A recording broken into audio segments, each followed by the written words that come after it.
included or to the side, the physical appearances of Africans can vary a lot.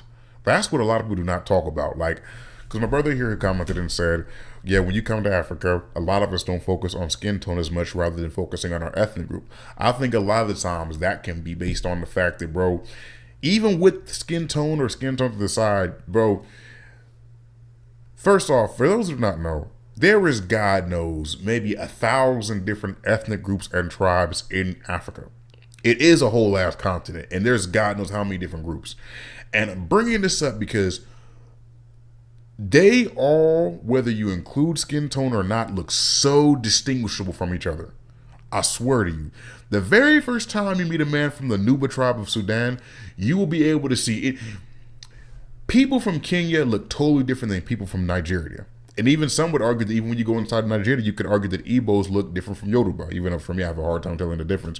Some people argue that people from the Wolof tribe look different from people from the... I can't think of another tribe right now, but you get what I'm saying. Like, they just vary. I remember I had a friend, right? A Filipino homie. He went to...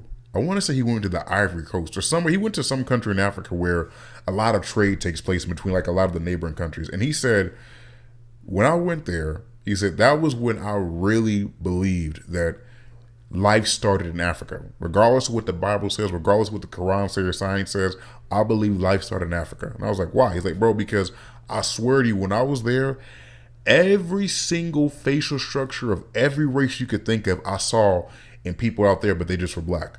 I saw black people who looked like Filipinos, but they were just dark skinned. I saw people who looked like a white guy, but they were just dark skinned. I think a lot of the times, when you see how like African Americans look, you know, the reason why African Americans a lot of the times our face structure can vary is because for the most part our blood, we're made up of like, most of us are made up of like probably 4, 5, 6 different ethnic groups. Like if you take your blood test, like I took mine, most of the time it'll show you're part Nigerian, part Cameroonian, part etc. And even within that, there's different ethnic groups in that. So, you know, and beautiful people too. You know, I've already made a video talking about which tribes in Africa that I want a wife from. You know, I ain't gonna do it here right now, but